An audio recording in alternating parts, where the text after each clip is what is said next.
Hello. So I'm here today with the tag video. This should be pretty quick, because these are not really, isn't really tag video. It's not very many questions, and it's not one where I feel like get up and get books. It's more talking about reading, like kind of as a concept. And so I was tagged. I wasn't actually. I'm never tagged. But I was sort of tagged in that this person, Bucky749, posted on one of my videos like, "Hey, you should do the Read Smart tag," which I have on my channel. It's like, fuck it, sure, yeah, whatever. And then I had to go to Joel Swagman's channel to find the questions. So there's that. It was created by Ruben and Emily, two readers it may concern, and Pros and Petticoats. That is that. Let's talk about it. So the first question is, what is your strategy to stay focused and engaged while reading? And for this, I mean, it really depends on the book. Some books you can just kind of sit down and you sink in. I'm not even saying like books that are like super fast and easy to read. Like obviously thrillers, you're going to be kind of wrapped up right away. But even like fucking Emile Zola always gets me. You know, like I sit down and I start reading, and then I suddenly the chapter ends and I look up and it's been 15 minutes. I'm like, holy shit. So it really depends on the book. If I'm having trouble staying focused and engaged, yeah, turn on the tunes, man.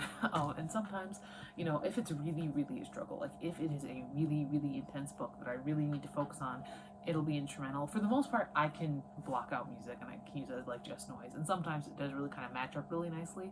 Like I remember when I was in high school and I was reading Battle Royale for the first time, and we got to Sugimura's death. Sorry, spoilers.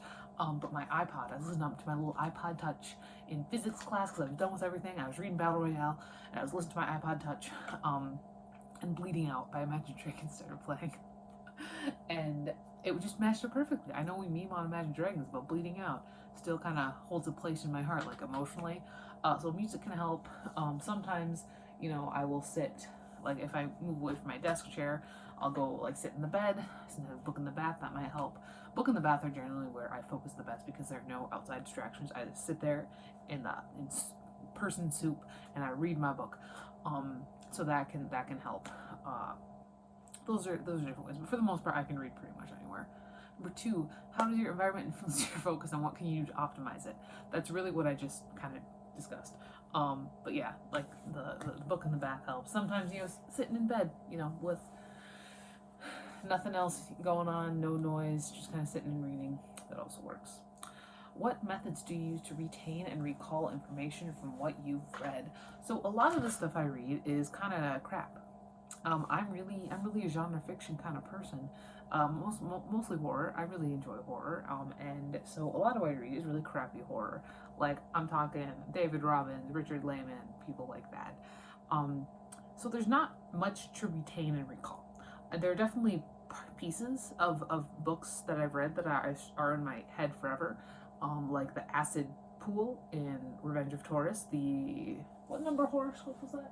Horoscope, is that number 2? I think that's the second horoscope book. I'm never gonna forget that. Or like in The Talisman by Stephen King and Peter Straub, when Wolf rips the arm off of a kid, and then the narration says that it sounded like ripping a turkey leg off of the carcass. So I'm never gonna forget that either. So there are definitely like aspects of things that I remember.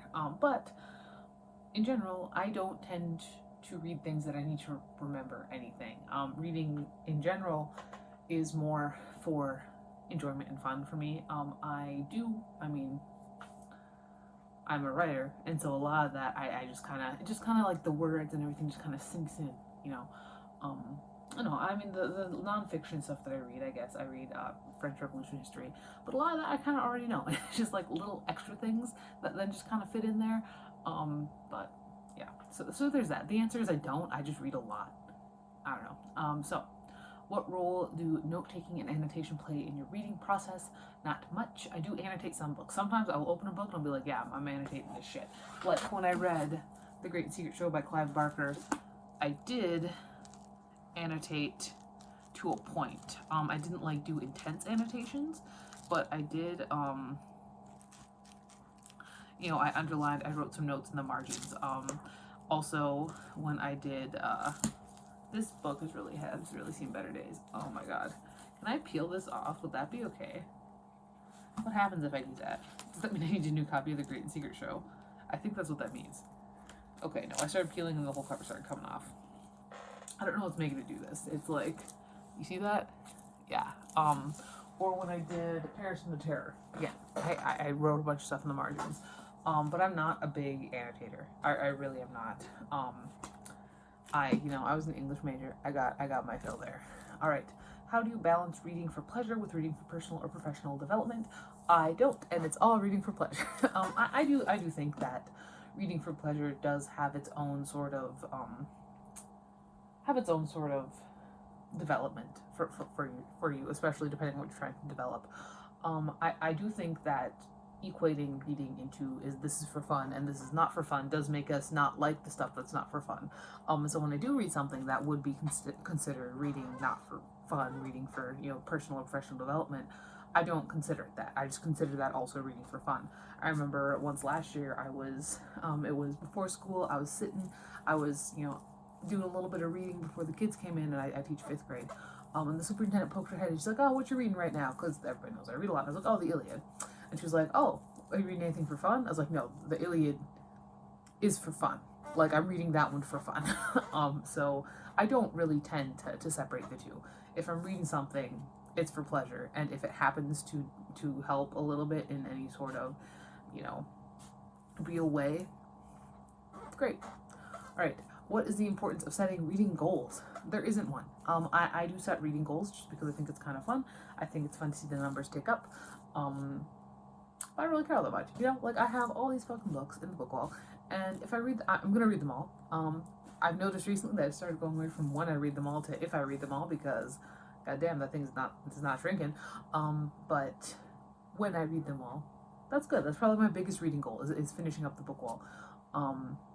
I think it's generally important, because if we take reading seriously and everything, we have goals or whatever. But for some people, it doesn't need to be serious like that. It just doesn't. So I don't know.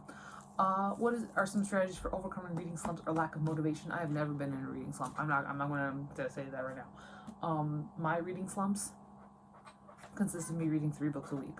I do not let myself. I just do it. And I think that's the thing with a lot of things. Like, I've never been in a writing slump either. You just do it. You just sit down and you just fucking do it, right? Like, just do it. I don't know.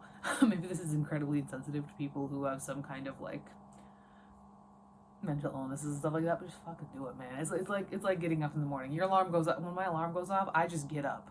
Like, I don't sit there and rock for a couple hours. I just stand up.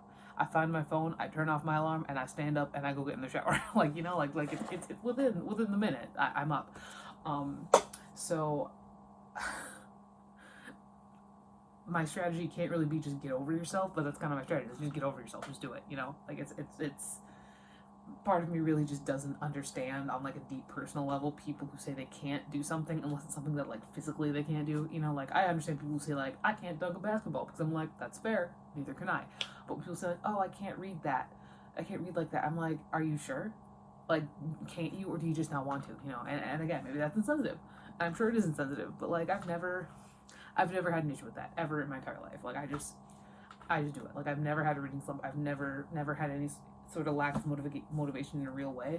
For me, like, reading is something that I just do, and I just always do it, and I always have done it, and that's just probably not, I don't see that changing. So yeah, I feel like this tag made me really kind of more insufferable than I already was. But those are my answers for the Read Smart tag. Just fucking do it, I guess. I don't know.